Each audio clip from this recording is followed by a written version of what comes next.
आज के इस वीडियो के अंदर हम देखने वाले हैं कि हमें एक नए बर्थ सर्टिफिकेट के लिए ऑनलाइन कैसे अप्लाई करना है। यहाँ पर आपको लेटेस्ट प्रोसेस दिखाने वाला हूँ। अभी बर्थ सर्टिफिकेट को बनाने के गवर्नमेंट की तरफ से एक नया पोर्टल लाया गया है जहाँ से आप अपना जो बर्थ सर्टिफिकेट है किसी भी एज के पड़ाव में बना सकते हो, जबकि इससे पहले जो पोर्टल था वहाँ पर आपको 21 दिनों के अंदर ही अपना जो बर्थ रजिस्ट्रेशन है वो करना होता था। तो आपको पूरा लेटेस्ट प्रोसेस दिखाऊंगा। आपकी जो एज है अगर 10 साल, 15 साल, 20 साल इवन हो चुकी है, तब भी आप अपना जो बर्थ सर्टिफिकेट है कैसे बना सकते हो, पूरा प्रोसेस आपको लाइव जानने को मिलेगा। आपको क्या-क्या डॉक्यूमेंट देने होंगे, सारी इंफॉर्मेशन मिलने वाली है। तो सबसे पहले तो आपको अपना जो ब्राउज़र है वो ओपन करना है। यहाँ पर आपको सर्च करना है DCCRS-ORGI। तो आप सभी के सामने ये जो नया वाला पोर्टल है इसका जो लिंक है आ जाएगा। वैसे मैंने इस लिंक को वीडियो के डिस्क्रिप्शन में और पिन कमेंट के अंदर भी दे रखा है, जहाँ से आप डायरेक्टली इस पोर्टल पर आ सकते हो। अब यहाँ पर सारी स्टेट के नाम आपको देखने को मिल जाते हैं, जो लोग यहाँ पर पोर्टल पर आकर के अपना बर्थ सर्टिफिकेट ऑनलाइन प्रोसेस से बना सकते हैं, तो यहाँ पर आपको देखने को मिल जाता है। अब यहाँ पर एक नया सर्टिफिकेट अगर हमें बनाना है तो लॉगिन के ऑप्शन पे हमें क्लिक करना है। जनरल पब्लिक वाला ऑप्शन दिखेगा जिस पे आपको क्लिक करना है। तो यहाँ पर लॉगिन करने का पेज आएगा, तो डायरेक्टली अगर हम लॉगिन करने की कोशिश करेंगे तो यहाँ पर लॉगिन नहीं कर पाएंगे, क्योंकि हम फर्स्ट टाइम आ रहे हैं। हमें अपना अकाउंट इस पोर्टल पर रजिस्टर करना है, क्रिएट करना है। इसके लिए हम साइन अप के ऑप्शन पे क्लिक करेंगे। यहाँ पर हमें अपना जो फर्स्ट नेम है, middle name, last name enter करना है और इसके बाद में मेल फीमेल जो भी जेंडर है यहाँ पर सिलेक्शन कर लेना है। डेट ऑफ बर्थ का ऑप्शन मिलता है, जहाँ पर कैलेंडर के ऑप्शन पे क्लिक करके सबसे पहले तो ईयर, मंथ, डेट इस तरीके से सेलेक्ट करना है। अब एक चीज़ यहाँ पर क्लियर कर देता हूँ कि अभी जो इन्फॉर्मेशन हम साइन अप करने के लिए यूज़ कर रहे हैं, वो पेरेंट की होगी, यानी कि मदर, फादर उनमें से कोई भी यहाँ पर रजिस्टर करके बच्ची का जो बर्थ सर्टिफिकेट है ऑनलाइन बना सकता है। नेक्स्ट की टाइप पे मैंने क्लिक किया है, तो आप यहाँ पर देखोगे कि अब हमें अपना जो एड्रेस है वो भी यहाँ पर बताना है, जिसमें हमारा जो एड्रेस है इंडिया के अंदर ही है। हम स्टेट सेलेक्ट करेंगे, डिस्ट्रिक्ट अपना चूज़ करेंगे, सब डिस्ट्रिक्ट यानी कि तहसील हमें सेलेक्ट कर लेना है। अपने एरिया का जो पोस्ट ऑफिस का पिन कोड है, वो हम यहाँ पर एंटर करना है और यहाँ पर अपना जो कंप्लीट एड्रेस है, building number, house number, street, road, lane का नाम यहाँ पर आपको फिल करना है। अब यहाँ पर हम नेक्स्ट की टैब पे क्लिक करेंगे, तो यहाँ पर हमें आधार नंबर को एंटर करने के लिए बोला जाता है। तो 12 डिजिट का आधार नंबर हम एंटर करेंगे और नेशनैलिटी इंडियन है, सेलेक्ट करेंगे, टर्म एंड कंडीशंस को एक्सेप्ट करेंगे, नेक्स्ट की टैब पे क्लिक करेंगे। अब यहाँ पर हमें मोबाइल नंबर को एंटर करने के लिए बोला जाएगा, तो हमने फ़ोन नंबर यहाँ पर अपना फ़िल किया है और सेंड ओटीपी की टैब पे क्लिक करेंगे, तो हमारे मोबाइल को वेरीफ़ाई करने के लिए एक वेरिफ़िकेशन के लिए ओटीपी आएगा, तो हम यहाँ पर एंटर करेंगे, वेरीफ़ाई के ऑप्शन पे क्लिक करेंगे। तो इस तरीके से आप देखोगे कि हमारा जो मोबाइल नंबर है यहाँ पर वेरीफ़ाई हो चुका है। अब नेक्स्ट करेंगे तो यहाँ पर ईमेल आईडी भी एंटर करने का ऑप्शन मिलता है। अब हालाँकि यहाँ पर आपको ऑप्शन दिखता है स्किप का, यानी कि आप चाहो तो ईमेल आईडी यहाँ पर बगैर भी लॉगिन कर सकते हो। लेकिन मैं रिकमेंड करूँगा कि ईमेल आईडी ज़रूर रजिस्टर करो, जिससे कि बर्थ सर्टिफिकेट आपका जैसे जारी हो, तो आपको उसकी जो डिजिटल कॉपी है आपके ईमेल पर मिल जाए। तो इसलिए यहाँ पर मेल आईडी को हमें एंटर करना है। तो हमने गूगल की मेल आईडी एंटर कर लिया है। कैप्चा कोड के अंदर जो भी आंसर आता है, अगर प्लस करने के लिए बोला जा रहा है, तो प्लस करके उसका जो आंसर आता है या फिर माइनस करने के लिए बोला गया है, तो उसका जो भी आंसर आएगा यहाँ पर हमें एंटर करना है और सेंड ओटीपी की टैब पे क्लिक करना है। तो हमारे मेल बॉक्स के इनबॉक्स के अंदर एक ओटीपी आएगा, तो यहाँ पर आपको एंटर करना है और वेरीफाई के ऑप्शन पे क्लिक करना है। तो यहाँ पर आप देखोगे कि हमारा जो अकाउंट है वो सक्सेसफुली क्रिएट हो चुका है। अकाउंट क्रिएट होने के बाद में अब यहाँ पर हम ईमेल आईडी या मोबाइल नंबर दोनों में से कोई भी डिटेल इंटर करके लॉगिन कर सकते हैं। तो हमने यहाँ पर इंटर किया है। कैप्चा कोड जो भी दिखाया गया है प्लस या फिर माइनस करने के लिए जो भी बोला गया उसका जो आंसर है यहाँ पर इंटर करना है और लॉगिन के ऑप्शन पे क्लिक करना है। मैसेज के माध्यम से ओटीपी आएगा, यहाँ पर हम दर्ज करेंगे, लॉगिन के ऑप्शन पे क्लिक करेंगे। तो इस तरीके से आप देखोगे कि हम पोर्टल के अंदर लॉगिन हो चुके हैं। यहाँ से हम अपना बर्थ सर्टिफिकेट ऑनलाइन ही बना सकते हैं। यहाँ से इसी पोर्टल से डेथ सर्टिफिकेट भी अप्लाई किए जाते हैं। तो यहाँ पर सारे ऑप्शन आपको देखने को मिल रहे हैं। तो जैसे कि इस वीडियो के अंदर हम बर्थ सर्टिफिकेट को अप्लाई करके देखने वाले हैं। तो बर्थ की टैब पे क्लिक करोगे तो कई सारे ऑप्शन मिल जाते हैं। हमें यहाँ पर रिपोर्ट बर्थ वाला जो ऑप्शन दिखता है इस पे क्लिक करना है।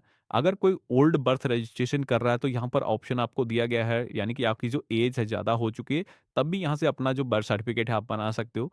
तो हमने रिपोर्ट अ बर्थ के ऑप्शन पे क्लिक किया है। यहाँ पर हम अपना जो स्टेट है सेलेक्ट करेंगे और लैंग्वेज सेलेक्ट करने के लिए बोला जाएगा। तो जिस भी तरीके से सर्टिफिकेट आप बनाना चाहते हो आपको यहाँ पर सिलेक्शन करना है। तो जनरल इन्फॉर्मेशन के लिए हम यहाँ पर इंग्लिश डिफ़ॉल्ट सेलेक्ट कर लेंगे और सेकेंडरी लैंग्वेज यहाँ पर हिंदी हम सेलेक्ट कर लेंगे। यहाँ पर बच्चे की जो जनतिथि है वो हमें एंटर करने के लिए बोला जाएगा। तो कुछ इस तरीके से कैलेंडर के ऑप्शन पे क्लिक करना है और सबसे पहले तो ईयर और मंथ और डेट यहाँ पर सेलेक्ट करना है। कन्फर्म की सेक्शन में हमें रिपीट ये जो डेट ऑफ बर्थ इसी तरीके से सिलेक्शन करना होगा। टाइम भी आपको चूज़ करने के लिए बोला जाएगा, तो एएम, पीएम जो भी है बर्थ के टाइम का आप यहाँ पर सिलेक्शन करना है। बच्चे का जेंडर क्या है, मेल फीमेल यहाँ पर आप सिलेक्ट करोगे। बच्चे का आधार एनरोलमेंट अगर हो गया है तो यहाँ पर आधार या फिर एनरोलमेंट आईडी इंटर करने का ऑप्शन मिलता है। तो यहाँ पर अगर एनरोलमेंट नहीं हुआ है तो ये ज़रूरी नहीं है, आपको फिर ऐसे ही इसको छोड़ देना है। यहाँ पर आपको टिक करने का एक ऑप्शन दिखेगा जिसमें कि बच्चे का जो नामकरण है अगर नहीं हुआ है, उसका नाम अभी तक आपने डिसाइड नहीं किया है, फिर भी अगर आपको बर्थ सर्टिफिकेट बनाना है तो आप चाहो तो इसको स्किप कर सकते हो, लेकिन हम यहाँ पर बच्चे का नाम एंटर कर लेंगे।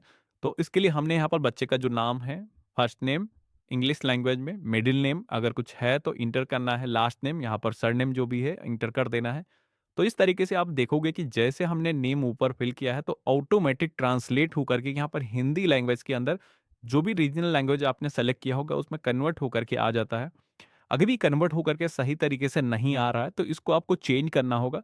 एक कीबोर्ड का आइकन आप देख रहे हो, इस पे क्लिक करके आप मैनुअली यहाँ पर कीबोर्ड के ज़रिए जैसे फ़ोन में आप कीबोर्ड यूज़ करते हो उसी तरीके से इसको यूज़ करके आप यहाँ पर मैनुअली टाइप कर सकते हो। अब मेरे केस में सारी चीज़ें सही हैं। बच्चे का जो नेम है एक बार फिर आपको कन्फर्म करने के लिए बोला जाएगा, तो दोबारा से इंग्लिश लैंग्वेज में यहाँ पर बच्चे का जो नेम है आपको एंटर कर देना है। अगला सेक्शन मिलता है फादर की इन्फॉर्मेशन को दर्ज करने का, तो जिस तरीके से बच्चे का नाम आपने एंटर किया है उसी तरीके से इनका भी नाम, first name, middle name, last name यहाँ पर एंटर करना है। ऑटोमेटिक हिंदी लैंग्वेज के अंदर कन्वर्ट होकर के आएगा। अगर कोई चेंजेस है तो आप इसको भी उसी तरीके से कर सकते हो। यहाँ पर फादर का जो मोबाइल नंबर है वो आपको एंटर करना है। ईमेल आईडी अगर आप देना चाहो फादर की भी आप दे सकते हो, हालांकि ये ज़रूरी नहीं है। आधार नंबर यहाँ पर आपको एंटर करना है। मदर इन्फॉर्मेशन के सेक्शन में भी आना है। यहाँ पर बच्चे की माँ का जो इन्फॉर्मेशन है, नेम हो गया और इसी के साथ में उनका मोबाइल नंबर अगर कुछ डिफरेंट है तो आपको एंटर करना है। उनका जो आधार नंबर है यहाँ पर आपको एंटर कर लेना है। तो इस तरीके से हमने बच्चे की इन्फॉर्मेशन और उनके फादर मदर की जो इन्फॉर्मेशन हमने फॉर्म के अंदर एंटर कर दिया है। अब यहाँ पर आपको अपना जो प्रेजेंट एड्रेस है एंटर करने के लिए बोला जाएगा, जो कि बच्चे के जन्म के समय पर जो एड्रेस था वो आपको यहाँ पर बताना है। तो बच्चे का जन्म जहाँ पर भी हुआ है, जैसे कि इंडिया के अंदर ही हुआ है, स्टेट हम सेलेक्ट करेंगे, डिस्ट्रिक्ट यहाँ पर हम चूज़ करेंगे, सब डिस्ट्रिक्ट तहसील हम सेलेक्ट करेंगे। इसके बाद में पिन कोड सेलेक्ट करने के लिए बोला जाएगा, तो जो भी उस एरिया का पिन कोड है आपको यहाँ पर एंटर करना है। पिन कोड को एंटर करने के बाद में बिल्डिंग या फिर अपार्टमेंट का नेम, यहाँ पर house number, street area, location का जो भी नाम है यहाँ पर आपको एंटर करना है। अब करंट एड्रेस को एंटर करने के बाद में सेकंड ऑप्शन आपको मिलता है परमानेंट एड्रेस ऑफ पेरेंट्स का। अब यहाँ पर ऊपर जो एड्रेस आपने एंटर किया है उस पते के अलावा अगर आपका कोई परमानेंट एड्रेस है, जैसे कि आप काम के सिलसिले में कहीं दूसरी लोकेशन में रहते हो, वहाँ पर बच्चे का जन्म हुआ है, तो आप ऊपर एड्रेस वो दर्ज करोगे। और आपका जो परमानेंट एड्रेस है जैसे कि वोटर आईडी कार्ड जहाँ का बना हुआ है, आपको कोई दूसरा भी एड्रेस है तो यहाँ पर परमानेंट एड्रेस के तौर पर आप बता सकते हो। अब मोस्टली लोगों के केस में ये जो ऑप्शन है सेम ही एड्रेस रहता है दोनों के केस में, तो यहाँ पर यस के ऑप्शन पे क्लिक कर दोगे तो मैनुअली आपको दोबारा से कोई एड्रेस एंटर करने की ज़रूरत नहीं होगी। तो यहाँ पर ये जो पता है यही परमानेंट एड्रेस के तौर पर दर्ज हो जाएगा। अब इसके बाद में अगला ऑप्शन मिलता है प्लेस ऑफ बर्थ का। तो बच्चे का जो जन्म है किस तरीके से हुआ, जैसे कि हॉस्पिटल के अंदर हुआ है तो हॉस्पिटल वाला जो ऑप्शन सेलेक्ट करना है, अगर घर पे हुआ तो घर वाला जो ऑप्शन है वो सेलेक्ट करोगे। अब इसके बाद में जन्म का जो स्थान है उसकी जो लोकेशन है आपको यहाँ पर ऐड करने के लिए बोला जाता है। तो यहाँ पर अगर बच्चे का जो जन्म है घर पे ही हुआ है तो यहाँ पर घर सेलेक्ट करना है। इसके बाद में अपने घर का जो पता है वही आपको सेलेक्ट कर लेना है। अब अगर हॉस्पिटल के अंदर हुआ तो हॉस्पिटल के अकॉर्डिंग जो भी आपका एड्रेस है, यहाँ पर आपको सबसे पहले तो डिस्ट्रिक्ट, सब डिस्ट्रिक्ट यहाँ पर सेलेक्ट करना है, विलेज का जो नाम है यहाँ पर आपको सेलेक्ट करना है। अगर आप शहरी क्षेत्र से हो तो अपने शहर का जो नाम है यहाँ पर सेलेक्ट करोगे।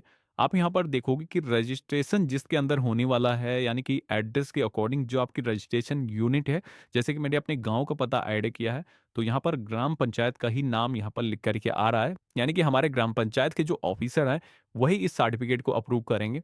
तो यहाँ पर एक हॉस्पिटल की भी लिस्ट आती है जो कि आप इस लिस्ट में से अगर हॉस्पिटल का नाम मौजूद है, अगर गवर्नमेंट हॉस्पिटल के अंदर हुआ या फिर रजिस्टर्ड कई सारे हॉस्पिटल यहाँ पर आपको देखने को मिल जाते हैं तो आप सेलेक्ट कर सकते हो। नहीं है तो अदर वाला जो ऑप्शन है सेलेक्ट कर दोगे और नेम ऑफ हॉस्पिटल के अंदर या पास जैसे कि सामुदायिक स्वास्थ्य केंद्र जन्म हुआ तो सीएससी, तो इसके बाद में नेक्स्ट के टैब पे क्लिक करोगे।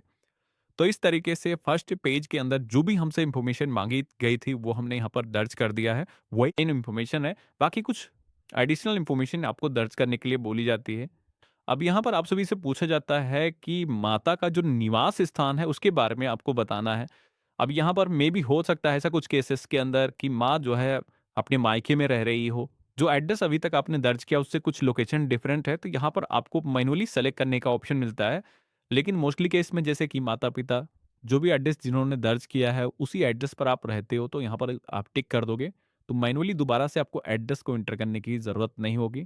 इसके बाद में फादर इन्फॉर्मेशन के सेक्शन में आना है। यहाँ पर सबसे पहले तो फादर का जो रिलीजन है सेलेक्ट करने के लिए बोला जाएगा। तो हिंदू, मुस्लिम, सिख, ईसाई कई सारे ऑप्शन यहाँ पर दिए गए हैं, अपने अकॉर्डिंग आपको सिलेक्शन करना है।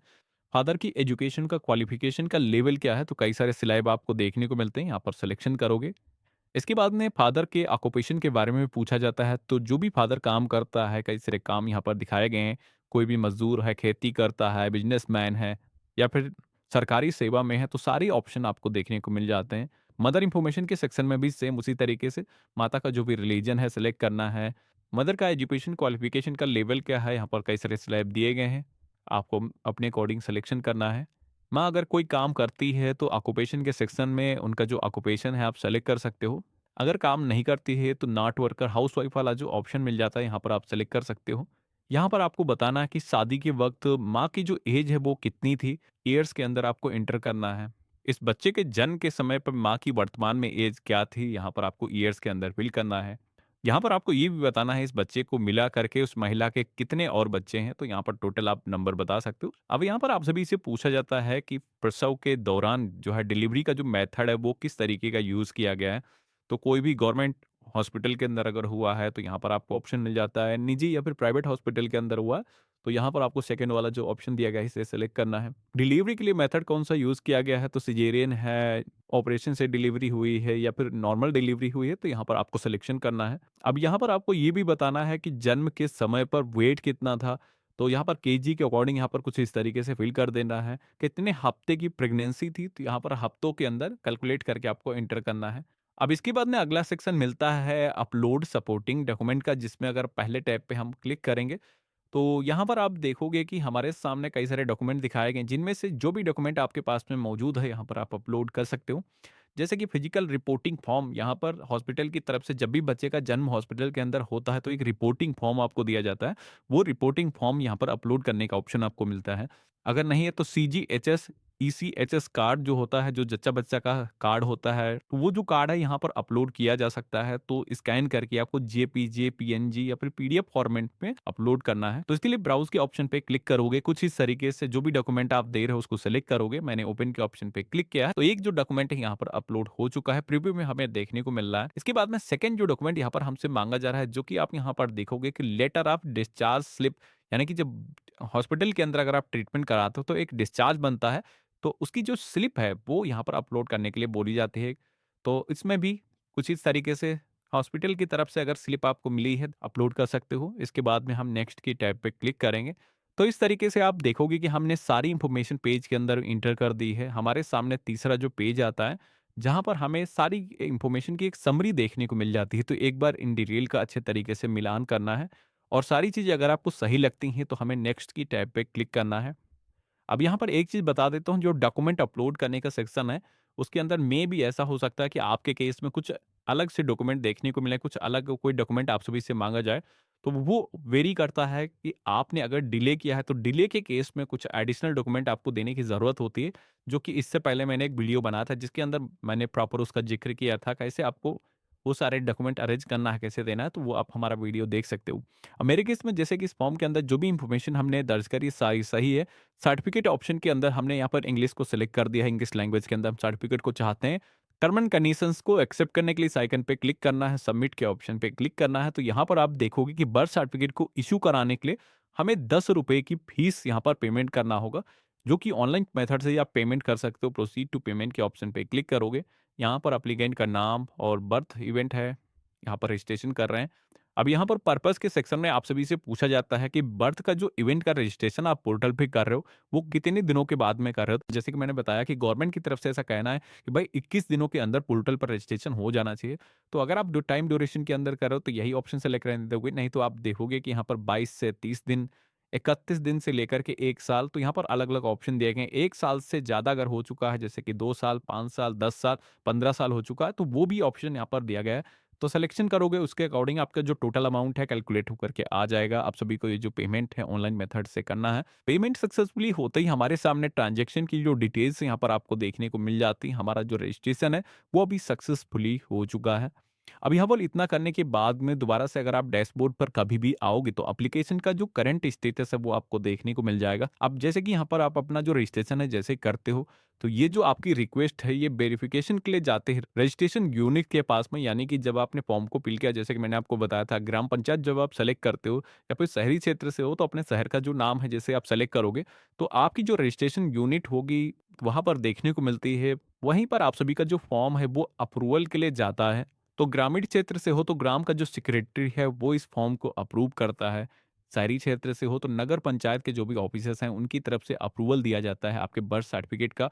उसके बाद में आपके ईमेल के अंदर कुछ इस तरीके से बर्थ सर्टिफिकेट की जो कॉपी है वो जनरेट होकर के आ जाती है, जो कि मैंने इसी प्रोसेस को अपना करके अपना जो बर्थ रजिस्ट्रेशन है इस पोर्टल से मैंने किया है। हमारा जो बर्थ सर्टिफिकेट है वो जनरेट होकर के आ चुका है। अब यहाँ पर ये जो सर्टिफिकेट हम यहीं से डाउनलोड कर सकते हैं। बाकी फिजिकल जो सर्टिफिकेट है वो भी डिपार्टमेंट के जरिए आपको हैंडओवर किया जाता है। अब कई बार ऐसा होता है कि अप्लाई करने के बाद में यहाँ पर कोई स्टेटस का अपडेट नहीं आता, तो उस केस में जैसे कि मैंने आपको बताया जो रजिस्ट्रेशन यूनिट आप सेलेक्ट करते हो उसके अकॉर्डिंग आपको उसके ऑफिस के अंदर संपर्क करना है।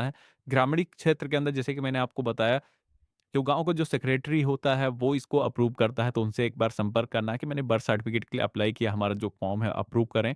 या फिर अगर आप शहरी क्षेत्र से हो तो नगर निकाय के जो भी ऑफिस हैं, लोकेशन के वाइज़ आपके एरिया का जो भी ऑफिस है वहाँ पर आपको संपर्क करना है और उनसे रिक्वेस्ट करना है कि हमने बर्थ सर्टिफिकेट के लिए अप्लाई किया है, उसको अप्रूव करें। तो इस तरीके से आपका जो बर्थ सर्टिफिकेट है वो बन जाता है। मैं खुद की बात बताऊँ तो मैं अप्रूवल के लिए किसी भी ऑफिस में नहीं गया हूँ। हमारा जो सर्टिफिकेट है ऑनलाइन प्रोसेस से ही जनरेट हो गया है। लेकिन अगर डिले किया है तो उस केस में हो सकता है मे बी आपको ऑफिसेज़ के अंदर जाना पड़े। कुछ एफिडेविट वगैरह जो माँगते हैं उनका मैंने इससे पहले वीडियो बनाया था, जिसके अंदर पूरा ज़िक्र किया है कि अगर ऐज आपकी ज़्यादा हो चुकी है कैसे बर्थ सर्टिफिकेट बनाना है। तो वो वीडियो मैं वीडियो के डिस्क्रिप्शन में दे दूँगा। थोड़ा-सा लास्ट का पेज उसमें इंटरफ़ेस में चेंजेस होता है तो उसको आप देख सकते हैं। ये था कंप्लीट प्रोसेस, इस तरीके से हम अपना जो बर्थ रजिस्ट्रेशन है ऑनलाइन कर सकते हैं। अब यहाँ पर रजिस्टर करने के बाद में आप सभी को मैसेज के माध्यम से नोटिफ़िकेशन आएगा कि आपका जो बर्थ सर्टिफिकेट है वो जनरेट हो चुका है। कभी भी इस पोर्टल पर दोबारा से आकर के आप लॉगिन करोगे तो आपको अपना जो स्टेटस है वो देखने को मिल जाएगा। तो आशा करता हूँ आज का जो वीडियो है आप सभी को काफ़ी पसंद आया होगा। वीडियो पसंद आया तो इसे लाइक ज़रूर करना, चैनल पे नए हो तो सब्सक्राइब कर लेना। बाकी आप सभी के मन में कोई भी सवाल है बर्थ सर्टिफिकेट को बनाने को लेकर के या फिर कोई प्रॉब्लम आप फेस कर रहे हो तो मुझे कमेंट बॉक्स में लिख कर के बता सकते हो। आप ये वीडियो किस स्टेट से देख रहे हो मुझे लिख कर के बताना और हम मिलते हैं ऐसे ही एक नए वीडियो में।